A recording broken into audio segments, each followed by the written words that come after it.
Let's start for joining our global real estate market trend series. Practical tips for a global agent to thrive in today's turbulent times and real estate market updates from Hong Kong. My name is Pauline Lam from Cotai Realty. I am the 2020 co-chair of Global Business Council and chair of the Education Committee. I would like to thank 2020 President Minli Yan, Alex Lee, GBC Committee Chair, Shen Zeng, Co-Vice Chair, and Yan Ber, CAR Vice Chair of Global Real Estate Forum, NAR Global Alliance Vice Chair, and all of you to make this virtual meeting possible. Thank you for your participation in this meeting. A friendly reminder, during this meeting, all the participants will be muted, and should you have a question or a comment, please enter it into the chat box. The host will read your question during the Q&A section of the meeting. Please remember to join our upcoming Global Real Estate Market Trend Series for June, July, and August. Please stay until the end of the meeting. You will have a chance to win the lucky draw gift cards. These gift cards are sponsored by Joe Lam and Teresa Nguyen of Loan Directs. This meeting is being recorded and will be available on our YouTube channel, West San Gabriel Valley Realtors.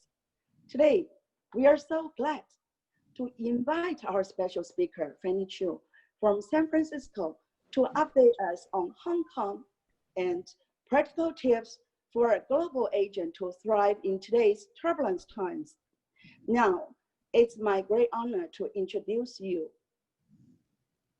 Ms. Fanny Chu is a realtor, speaker, NAR destination instructor trainer in senior employer assistant housing and CIPS. Fanny fluent in English, Chinese, Mandarin, Cantonese, and Shanghainese. As a columnist, Fanny has been writing real estate articles in Chinese since 1990. She has hosted Chinese real estate radio and TV. Is currently serving on Association of Realtors Board and California Association of Realtors as directors. Fanny is past president of Chinese Real Estate Association of America, CREA, in San Francisco, and she also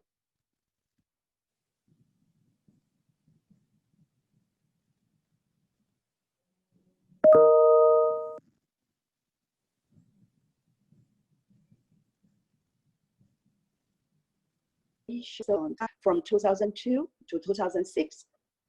Fanny has been a NAR CIPS faculty since 2008, and she has taught CIPS Institute in Shanghai, China, and Vancouver, Canada, ARIO Global Summit and Conference for NAR, CAR, and many association of realtors in USA. Most recently, Fanny has been elected as the 2020 and 21 Lion Club's International 4C4 District Governor. Wow, congratulations, Fanny. Let's give our warm welcome to Fanny, our CIPS teacher. Here's Fanny. Hi, everyone. Well, the slides are being loaded. Let me send a warm welcome. Hello, my CIPS friends, my global real estate professionals. And I know some of the attendees are not realtors. You may be investors, you may be just interested in the topic, that's fine. But just be aware that our audience is really targeted to, so I am mostly speaking to my fellow global real estate professionals. So let's begin. Okay, so today's topic is on practical tips for today's global agent and life, and we're using Hong Kong as a country of study. Next, please. So this is the overview that we're going to cover for the tips of the global agent in order to thrive in today's turbulent times. We all know that today indeed is a turbulent time. We are stuck at home, sheltered in home. We have too much time. We eat too much. And then we kind of, a lot of us are kind of not putting those times into good use. So I'm giving you all a little tips to see how you can use your time to do all this stuff in order to prepare yourself to prosper in your business. So this is the overview. Learn new skills, fine-tune business systems, compile resources, set up your customized digital library, and I think we have to adopt the right attitude and behavior, and you like it or not, we have to adjust to the new norm next. Learn and use new skills, communication, connectivity, presentation, and training. Communication, email, text messaging are the norms that we have to embrace now. But maybe you should consider the WeChat group, the WhatsApp group, and other ones, especially working with your global clients overseas. We know, have experienced that they use one or the other medium very, very effectively. But that being aside, don't forget, when people are not writing personal notes, you need to write a few personal notes, because that's what make you stand out and make you make that personal touch. Also, during this pandemic times, we have done, and I have done as a member of the Lions Club and also the Realty World, have done care cards for seniors, care card, and then also thank you cards to the frontline workers. So those are the things that when we are not able to go out and do certain things, I think people are very creative, and we are very creative to think of other ways to work around it and still stay communicated and still stay connected. Then the next one is the connectivity would be using the social media. And I think that don't forget using your special interest group. I mean, if you sew, if you do yoga, or if you sing, those can be your special group. And also into the community, doing volunteer work into the community. Remember, realtors give back. Presentations, we need to do the PowerPoint, embrace PowerPoint, Instagram, and infographics. I love infographics. I mean, that this is just a few words, very specific. It grabs attention. And of course, we all know that we are forced to learn, but we find all the positive good things that happen with Zoom or GoToMeeting, such as the webinar today. Training. Remember, nowadays, the any hour, don't forget, any hour have the right tools right now.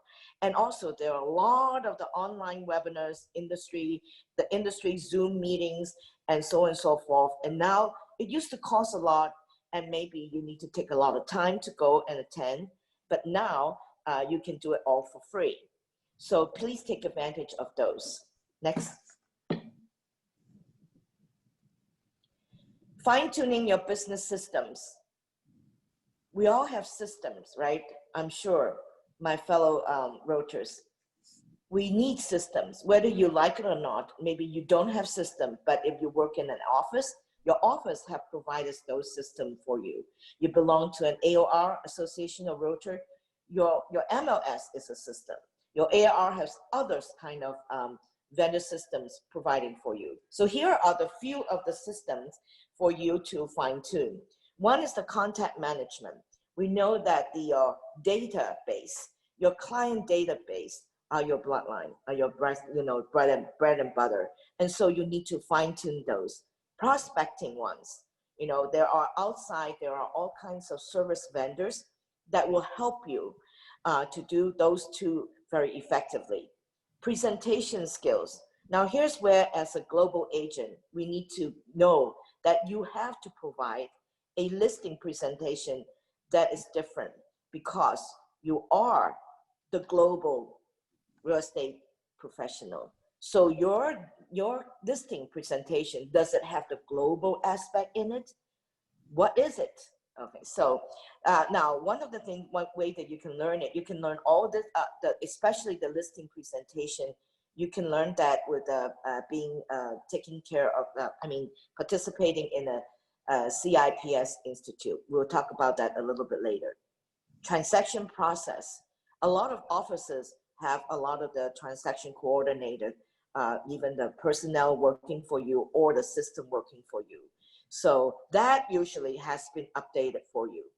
Now, what is building wealth? Building wealth is that as a real estate professional, we all know that there are the regular people and there are those that have think forward. The regular people, we kind of do it, and I have been for many years, one of those, was working from paycheck to paycheck kind of, meaning from transaction to transaction, each one standing alone. Okay, so it's like feast or famine. It's no consistency. But building wealth means that you have a system that help you maintain your client for life. Okay, so, and that you're not like a salesperson by transactions. You help people build wealth. In the process, you also build wealth. So what are some of the questions you need to ask yourself when you fine tune your business system? Are your systems updated regularly and consistently? Are you using, this is key, the most recent data relevant to the most current issues? I know a lot of times we've done a very beautiful listing presentation and we left it, okay? So, and we leave it, so, but you really needed to, and you needed to add in the global aspect onto it next. Compiling resources. I group that into 3 areas. One is the data, second one is people, and also the third one would be organizations. What is data? Data is example like your market trend. For example, I'm sure that this one you use it all the time. And that would be your monthly reports, market trend report from your association or from your company. And I will show you some example later on. Economic forecast, state, we are from California, but I know that our attendees, hi everybody, attendees are not only here, but statewide and also globally, from overseas, so welcome. National is NAR and global. The global real estate snapshots and the world news and events are very key also. That's the additional that makes you stand above the crowd as a global real estate professional. What is the special interest also that you have that you may develop a niche market? Example, some of you are working on retirement hotspots, and but a lot of us, if even or vacation homes and second homes, resort and so on, those are also other NER designated specialties.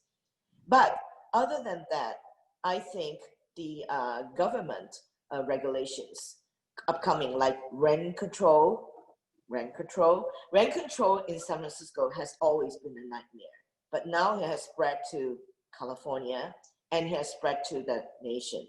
So that rent control and other local government, local government legislations that may impact the real estate. A clear example is, for example, we are bounded by the shelter-in-place regulations. Does that impact our real estate? You bet. Are you impacted? We all are, unfortunately, but we have to deal with it. Second of all is the people. People, who are your people resources that you have together? NAR Global Ambassadors, for example, and the region coordinators, and also the, so where do you find those? You find those on NAR site. I will show you that site. Niche country real estate professionals. For example, wherever you pick Hong Kong, then I would suggest that our special guest later on, Nelson Lee, you should put that into your database as your people contact. CIPS, GRI, CRS. I'm sorry I used the acronym, but a certified international specialist, graduate, real estate institute, all those. But we do use acronym because people relate to it. And as long as you, in the beginning, clarify what it is first. Women Council, the commercial would be for the CCIM. These are all network that have the, would you agree? They are network of specialized professionals that you need to put down as your people contact. Also then, your global real estate affiliate professionals. And because you're global, you need to also consider your cross-border partners. Now, you also have to and set up your own very specialized, customized global real estate team. And who are the other people that you need to include it as a global real estate professional? It would be the taxation, specialists in taxation, immigration, and cultural. Cultural, of course, people know for the Asian country, it meant feng shui masters.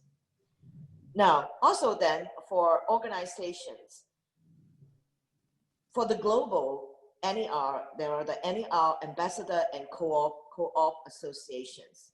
I think that Western Gabriel Valley is a ambassador or co-op association, and San Francisco Association of Realtors also. And also, don't forget about your local GBC is the Global Business Council. And I have to congratulate that Western Gabriel Valley is also have a very, very active and effective global council. Congratulations. Now, the other ones would be, the other ones are the FIAPSI, the ARIA, the NAREP, the FOREPR, the CREA in San Francisco, and COREPR, CAPAR in Los Angeles. So community also, realtors have to give back to communities. So it's good for us to serve and join these community organizations. And please join international ones like Rotary, Lions International, Toastmasters. Next. So this is an example to show you on the NAR Realtor Global. That's the link, and that's how you get in. And that is an absolute resource that you should visit all the time. Next. This would be an example that all the data done for you very professionally that you should utilize if you have not yet. So NAR has the economic forecast twice a year by our economist, Lawrence Young. So this is an example of it that was recently done. Okay, so he did an annual forecast for 2020 and 21. So isn't that one slide that you put into your listing presentation tells people, shows people that you are indeed global and in touch with all the most recent data and market trend. Next, please. So this is an example of a state, and I use CAR, I use the California. So this was presented at a Zoom meeting actually by Joe Singer. And among all the different slides, there are so many, you can pick and choose, and you also can download it for free. So please look through them, and please select the ones that is useful for you. See this one, for example, it says, do you think it's a good time to buy a home in California? And do you think it's a good time to sell a home in California? Wouldn't you think? Now this is up to May 20. Okay, so of this year. So look, they're very professionally done. Please utilize them. Next. So these are examples of your local market trend, and I'm sure you have other different ones. I just use this one particular one from Compass. It's because it shows, this particular shows a slide of the trend of San Francisco medium home price appreciation, okay? And it shows from way back until 2020. So remember this shot, because when we do Hong Kong, you will see a similar shot, similar market trend chart on Hong Kong. Next. Setting up your customized digital library. Now we've talked about all those resources now. Now is the time that you put it all together and put it into a digital library. Why are we using digital library? Because it makes easy and quick references for you, and you can do constant, and you have to do constant and frequent updates, and it makes a very efficient marketing resource for you. You can actually, within minutes notice, and you can make a customized listing presentation if you do your digital library well. And remember, we talk about the business systems. You can put all those business systems in the different categories in the digital library, in your digital library, and you can manage it with easy access. This, the beauty of the digital library is, of course, is 24/7 availability, and you can be anywhere, you can do it anytime, and you can be globally too. Right now, you could be in Hong Kong, and then you are in contact by whatever the communication, new communication means that we are saying, and people don't know, okay? And you're working, and as long as you have your digital library, you can work anywhere and anytime. So I would say that your digital library is your global agent toolkit. So it's up to you to make how good it is next. With all that, it would not be successful without the right attitude and behavior. Wouldn't you agree? We need to embrace change. So because change is being forced on us. So we might as well embrace it. So we need to be flexible and we need to be adaptable. And we already know that the technology is here. We have to catch up. We have to run. And now we have to really know that we have to embrace technology and learn and use new skills. So above all that, positive attitude, because it's your attitude that governs your actions. And don't see yourself as a salesperson. We are trusted advisors and consultants, real estate professionals. We all said that we have to monitor our business and we have to monitor our action plans also. My mindset had been taught when I first started CIPS so many years ago. But I remember that from my CIPS is to think globally and sell locally. Remember, listing, listing, listing. Listing is still the name of the game because your store needs inventory. When you have inventory, when you open house, when you open your store, the world will come to you. So in order to continue success, a curve that is not a peak and a valley, we need to be consistent, persistent, and we need to exercise discipline. Next. Of course, we have to accept the new norms now. So what are some of the new norms? The new norms are that all the more frequent, we have new updated forms, addendums, so many addendums adjusting to how we open house have to sign an addendum in order to show it. So forms will be continuously updated. So please check the dates of your forms. Frequent check or change also in the government regulations. And I think the health and sanitary and social distancing regulations, I believe they are here to stay. The other things to watch out is the international travel restrictions. And because don't you think that, we have clients that coming and going globally, crossing border, but because of the travel restriction, it just impact everything of how we do business, how we write contracts, how we implement contracts. We have to also watch for international country relations, and we will talk more about that and relate that to the study of Hong Kong. Local, national, nature, earthquake and fire and tsunami and all those events also have impact on global real estate. When one country sneezes, the whole world catches a cold. That is the real situation. Work at home and Zoom, they are here to stay. And that also changed the scope of the real estate needs. People may be working further away from home, and the layout of the home may be different. An office in a home, additional room for office is probably a great asset. you know. So, I mean, all those things, if you think proactively ahead of time, you can actually already see the writing on the wall. So let's adjust to the new norm. Next. So that is the first part of that. So you see the ball comes down, the global goal comes down to the end right there. That is this last slide for the first portion.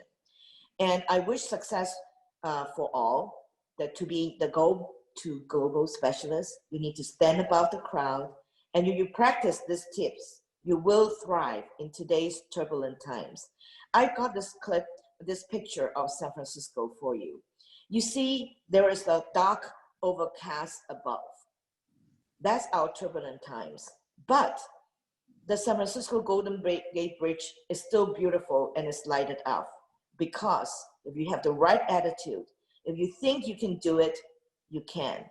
So, okay, let's now then start going to the next portion.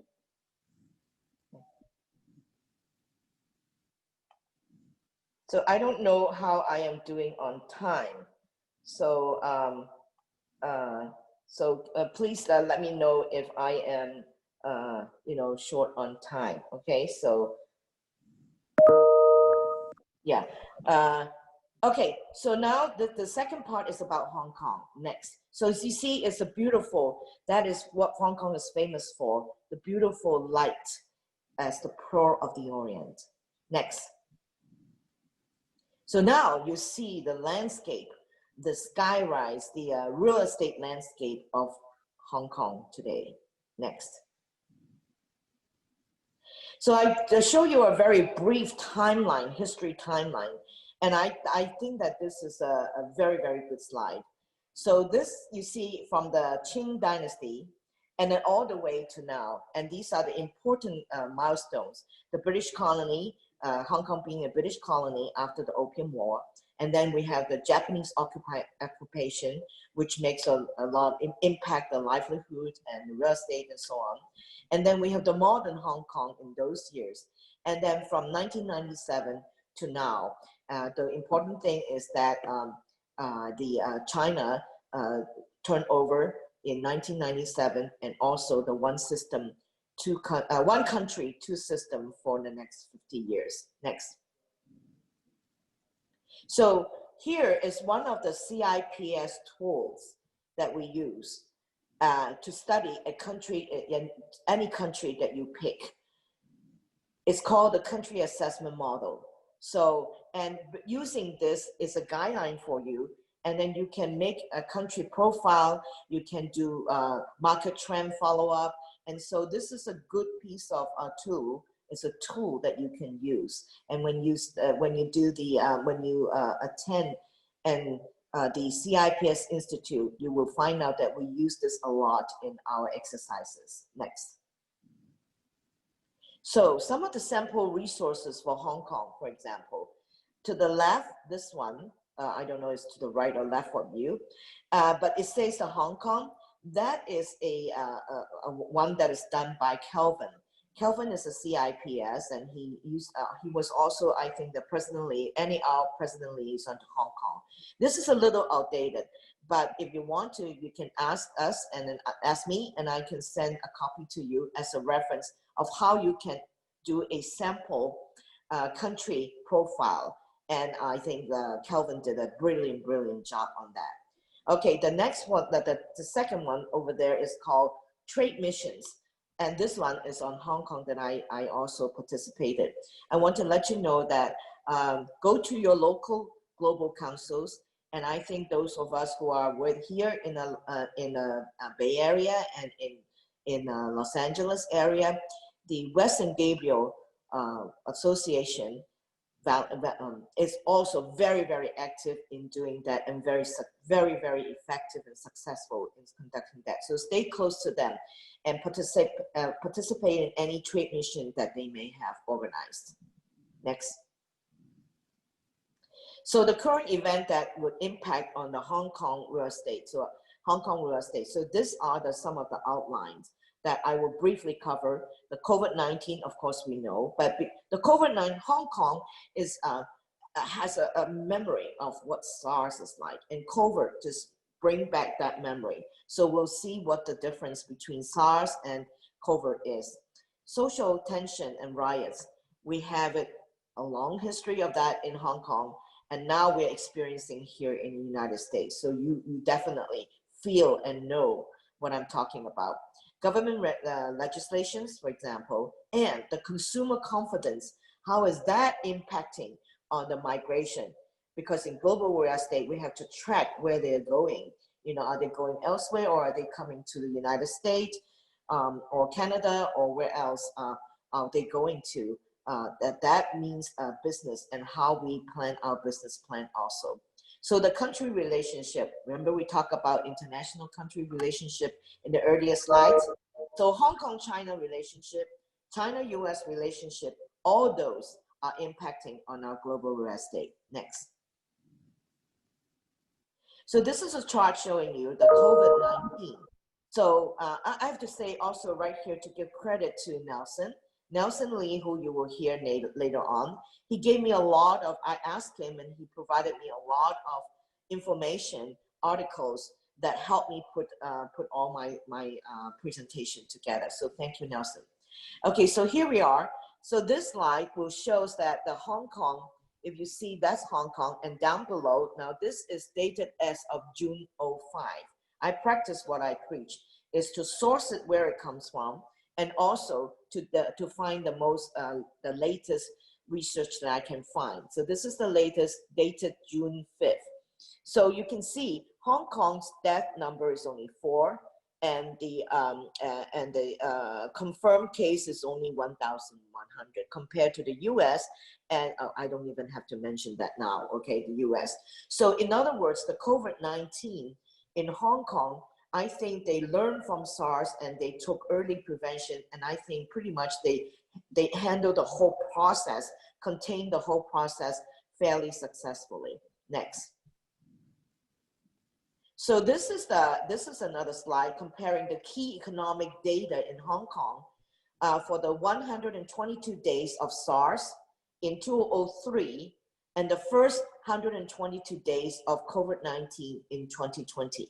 And so I think this one slide, it shows that the Hong Kong index, the stock index, and also you know, on the funds, on the export, and on the retail sale, and also on home price. This is the home price. Average home price is 11% down for SARS, but for COVID-19 is 1%. So I'm sure you have a lot of questions on that. Later on, you can ask, and Nelson will be providing you a more detailed, up-to-date answer on anything related to Hong Kong. Next. So this is the impact on the Hong Kong real estate, and the source came from Centerline Properties. Okay, I like this. Remember, I asked you to remember that slide from Compass about US San Francisco price. Doesn't that look similar?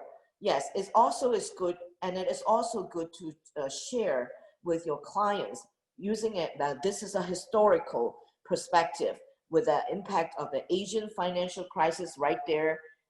You know, and then the SARS in 2003, all the way to the global financial crisis, and then to the Hong Kong protests, how it an impact, and then now into the 2020 up there. So in general, you can see that the price really have been going up. Home prices, although it had fallen up and down, but in general, it's on the way. The trend is still moving up. Next, please. So the next topic will be on social tension and riots. And I lumped the two with government legislations together. So Hong Kong has a very long history of social tension and riots, by the way. And also, there's a lot of the moral and national education controversy. There's also changing views of the Hong Kong development of democracy.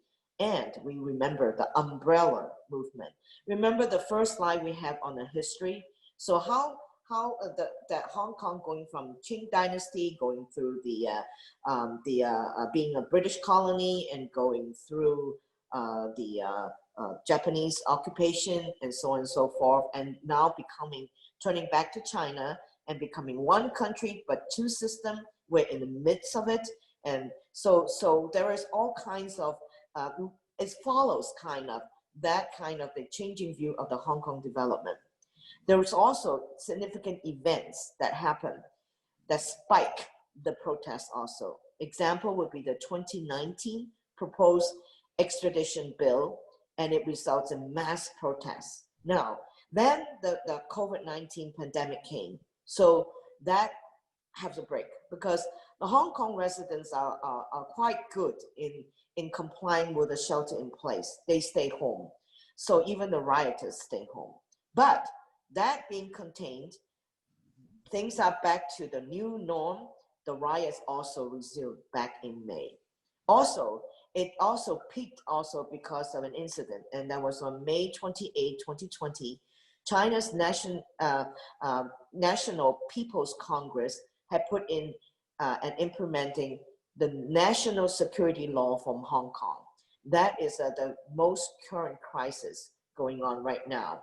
So, and also not only happening in Hong Kong, because because of the world now is global, right? We are connected belly to belly with the easy communication information.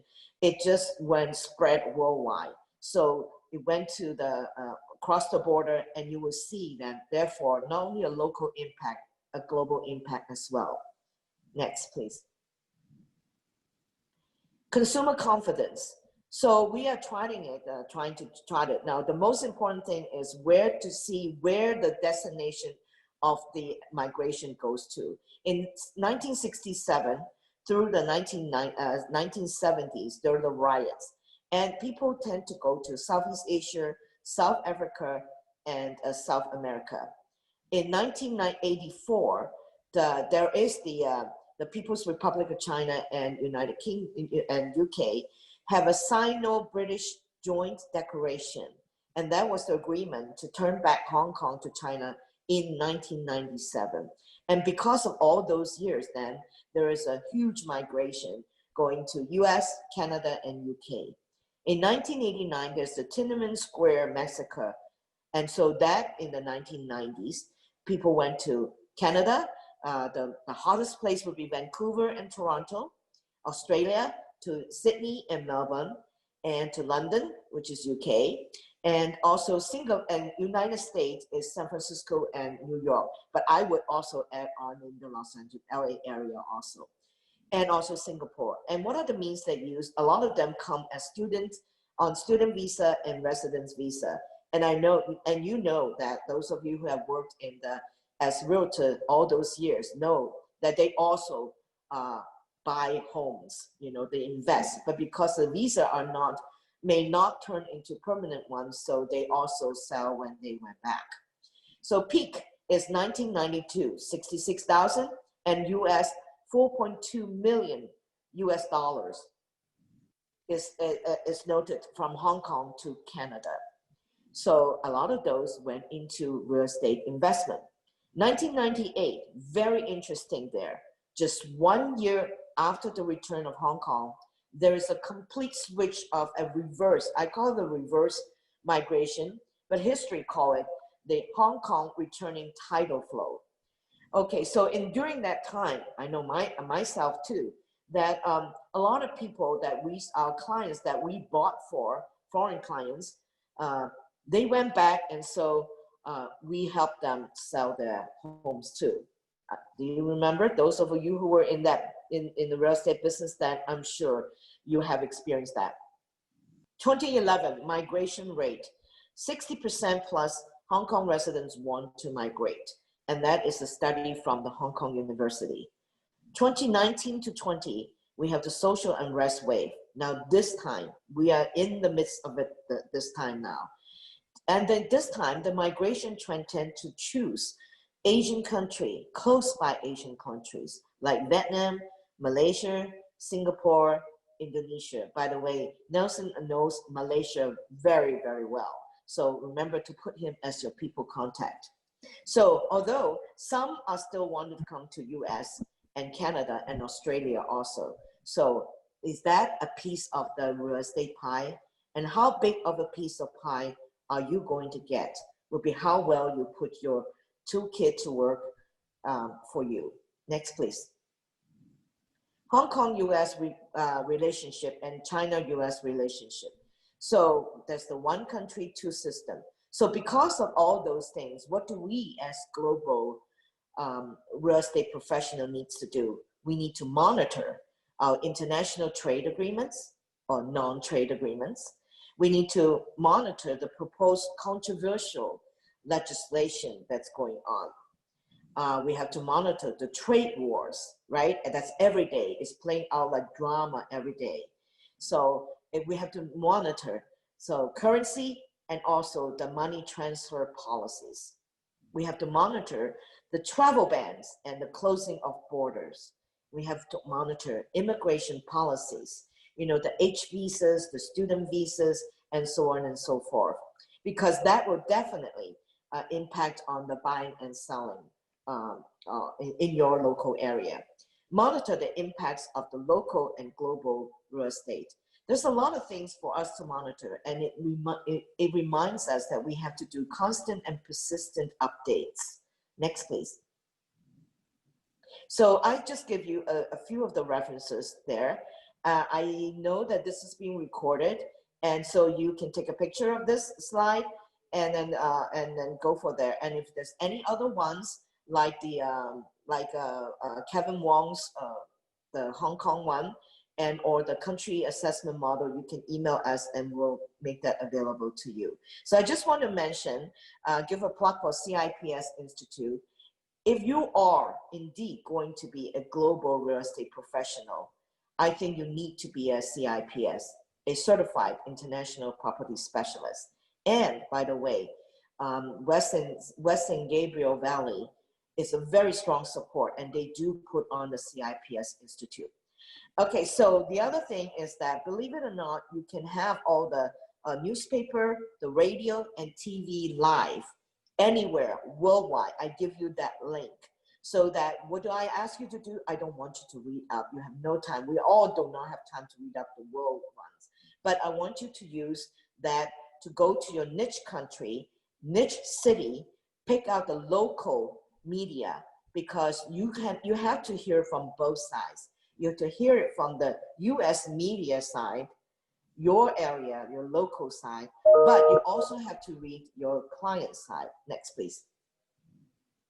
That ends the portion. I want to give a big thank you, and thank you very much for the opportunity. Wow. Well, do you agree with me? That's a wonderful, wonderful, informative presentation, right? I want to thank for your encouragement, Fanny, especially for you give us so many information, and this is accumulates so many years for your personal experience, for your in global real estate market trend. You got a lot of treasure, very nice information to us.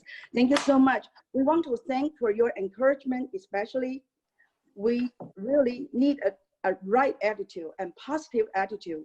And with your practical tips, we definitely can thrive in today's turbulent times. Originally, we should have with you to teach us a 5-day CIPS live class at our association.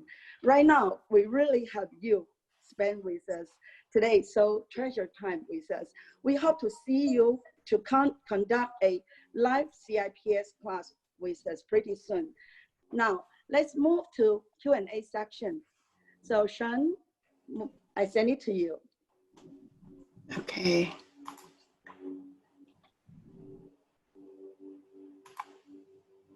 Thank you, Pauline. Good morning, everyone. It is my great honor to introduce our very special guest from Hong Kong now. Welcome, Mr. Nelson Lee, to our virtual meeting. It's actually 1:40 a.m. in Hong Kong, so we thank you and really appreciate for staying up with us. Mr. Nelson Lee is currently the Chief Executive Officer of Global Property Alliance Limited, which is one of the regional cooperating association with NAR. In November 2018, West Singapore Valley Realtors and Overseas Property Alliance signed a Memorandum of Understanding, MOU, in Boston, Massachusetts through your leadership. Our goal is to exchange real estate information between Hong Kong and USA. So let's welcome Fanny and Nelson to our Q&A section. So first question we have, since May of this year, 2020, the Chinese government proposed a new law on National Security Act in Hong Kong. Do you think the NSA Act will affect the real estate market? And if it is, how is it going to affect the market? Hi, everybody. This is Nelson Lee coming from Hong Kong. I have to grant my big thank you for Fanny, and you have a very comprehensive presentation in Hong Kong side. So you have covered all what I have to answer. Okay, so back to Sun's questions. You know, everybody knows that Hong Kong was become a British colony since 1842. So people are grown up under her education system. Today, Hong Kong is a financial center and also an offshore remedy centers. But this privilege might be revoked very soon after the implementation of the National Security Act. But I will suppose only a majority of people might be affected by this NSA. So some people may take into consideration that they might migrate to the overseas countries, especially in the Southeast Asia, like the Malaysia, Taiwan, or Japan, or even Thailand. So, but in these few months, we could have a significant boom market in the residential properties. A few hundred units have been sold within a day. And also the stock market is very active, and the Hang Seng Index closed to date at almost 25,000 in a continuous uptrend for 5 days. Thank you for the detail, Nelson. Okay. We also have several more questions. So, Okay. Can you hear me? Yes. Okay. So with the situation right now, can you give us a rundown on Hong Kong social movement that has impacted their local property markets, and what direction will real estate investment expect to flourish and grow for the next few years in Hong Kong? So according to our statistics, since July 2017, for the overseas property purchases, more than 95% of them are purely investors. But since the outbreak of the social movement in Hong Kong in 2019, around 20% of them have considered to move out from Hong Kong. So as I mentioned before, they will consider to move to the Southeast Asia countries, especially to the Malaysia, since they have offered a 10-year multi-entry visas program called it My Malaysia Second Home, MM2H.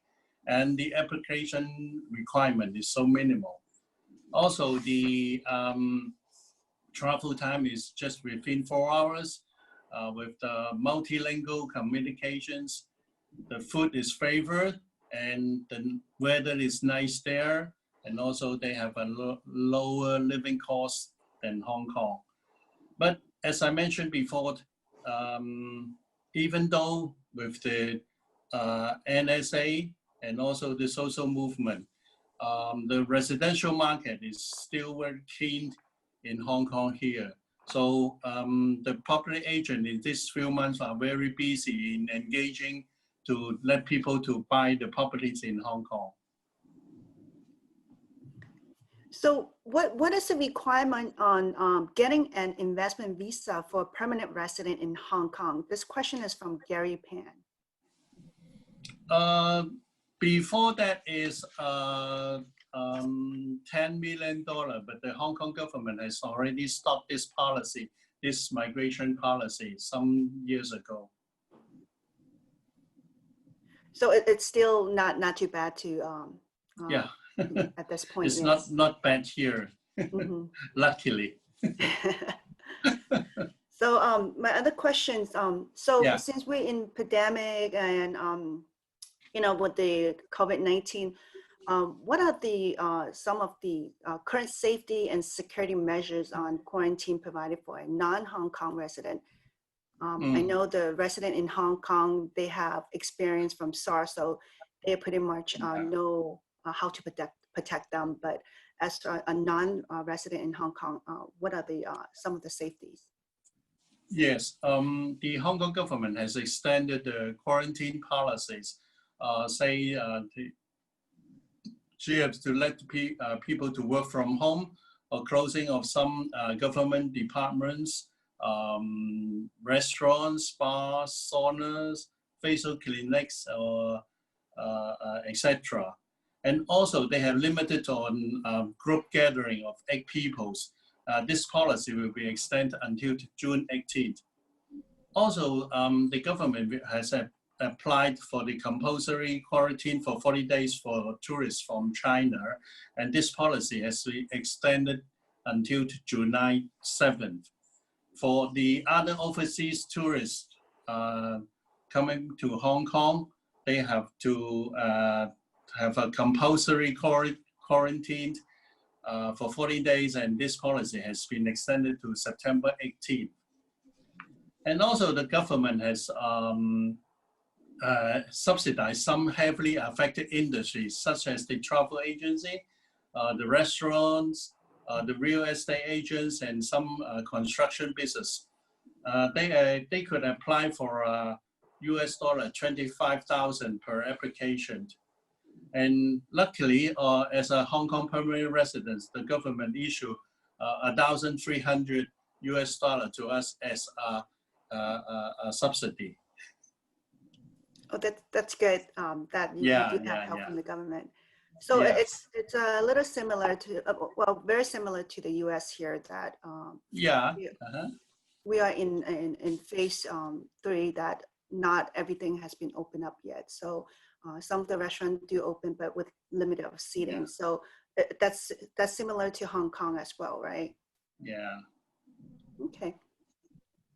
So my other question we have is, so what do you see as a resident property in Hong Kong is still as attractive investment, do you think? Yeah, yes. Since the government has relaxed some home loan mortgage ratio policies from up to 80 to 90% of the property price within the purchase price at 1.28 million US dollar. But the average size for this kind of property is only at 300 square feet, and the average price is at 2,600 US. And also an interesting figures that's really higher. And also in some interesting figures that the youngsters in Hong Kong, they're eager to buy the first home with a 10 or 20% down payment, which will be supported by their parents. They will be a young house owner very soon. Like, for example, we have a local resident property projects located at the New Territories, which has been sold for 80% with the total 270 units in the first stage, with the size at 316 square feet. So this is a good signal for a strong demand for the first-time home buyer. Wow, well, 2,000, over 2,000 per square feet in Hong Kong, huh? Yeah. Just for a tiny 300 square feet house. Well, I understand. Hong Kong, when they use every single square footage, very smart the way they design. Yes, 300. It's pretty much smaller than our garage in the US. Exactly. Average size is 420 square feet. So. Yeah, so we are living inside your garage. But I have to say, I love the way they design. They don't waste a single square footage. And Yeah. the design is very unique. And so Yes, I'm yes. So what the youngster love to have is a open studio. The open right. studio flat, yes. So I guess we have more questions for you both. So also with the housing, how will the housing price be impacted with the weakening broader economy and other property sectors such as commercial? So I have some interesting figures that which Fanny has already covered in her presentation. Say in 1997, during the influence of the Asian financial crisis, the unemployment rate is at 5.2%, and the property prices also dropped for more than 50%. But in 2003, during the SARS stage, the unemployment rate is only at 4.2%, and the property price only dropped at 30% only. So for the COVID-19 pandemic, the unemployment rate is also at 5.2, but the property price had just dropped 6% versus the top one in 2019, in July 2019. So in last May, the sales and purchase transaction and value has been an upside of 6% on a month-on-month basis. So in April 2020, the transaction is at 4,100 cases. Also, the average mortgage loan interest rate is at 2.5%, and the average loan to value ratio is around 56%. For the commercial properties, since most of the corporation owners have executed work from home practice and also split team strategy, with one team working at home and the other is working in the office during the quarantine time. So the corporate owner also to reassess and also examine the office space they need. And also the economic uncertainty in the short term, the demand of the office premises has been softened. And also with the compulsory quarantine policy applied to the tourists, the business of retail shop is facing a heavy impact. The value of the Grade A office had been fallen by 15%, while the street shops dropped by 35% versus the first quarter in 2019 and 2020. So, and also we have some tenant requesting the rent abatement, and sometimes the landlord might offer to suspend the rent or even discount the rent on his commercial decision. So how is the tenants in terms of Hong Kong? Because especially in the California, there's a lot of protections for tenants in the US. So as a tenant in Hong Kong, is it the law is more protecting to the landlord or it's more protecting to the tenant? It's more protecting to the landlord. So that's another point that yeah, you might want to consider to invest in Hong Kong and yes. think of doing investment. But the landlord in Hong Kong is much more considerate. They will have some room for the tenants to move on with the business.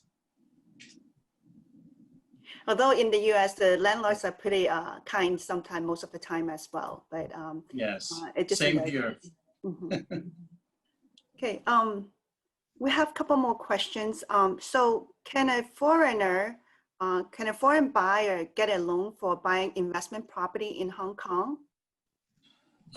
Yes, he could. But today, the Hong Kong government have applied for what we call the buyer stamp duty. If the investor is not a Hong Kong permanent resident, on top of the normal stamp duty, he has to pay 30% of the purchase price as a tax to the Hong Kong government.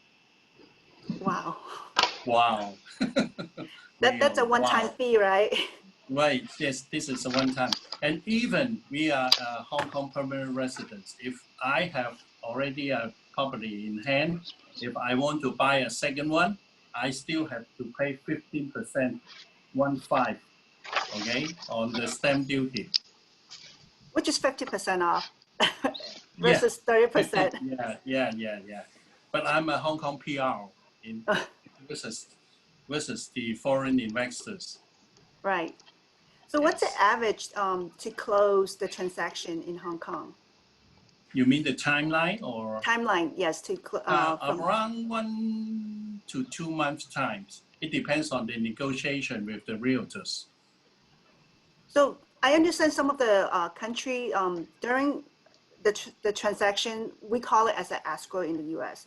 So there's in terms of the price, is still possible to negotiate before close of the transaction at the time. If everything goes smoothly, let's say the loan and there's no problem with the property, is there still room or still possibly to negotiate with the seller at that time? It all depends on in day one what you have mentioned on the preliminary sales and purchase agreement. Okay. Yeah. Because Yeah. I know some of the country that even though they're on a contract, but the day before they close the transaction, the buyer could still negotiate, or the seller could still change the purchase price. So that's why I want to see if Hong Kong is similar to like that, or because in the US, we have our contract basically put it on the contract, but there's rooms negotiate, but not to the point that they can just walk away even though they remove the contingency. So. This is not a normal practice here in Hong Kong. Once the formal sales and purchase agreement has been signed and all the terms and conditions have to stick with the contracts. Okay. Yes. So do we have any more time for questions? I know I have a couple more questions, but are we good? Alex, are we good with the time or? Yeah, we're good. We're good. Everything's okay. Okay, we don't have any question. It's right now. It's time for our drawing, our lucky draw of the day. Actually, I have Wow. Oh, you have one more? actually, let's see, just want to double check I didn't miss anything. Let's see.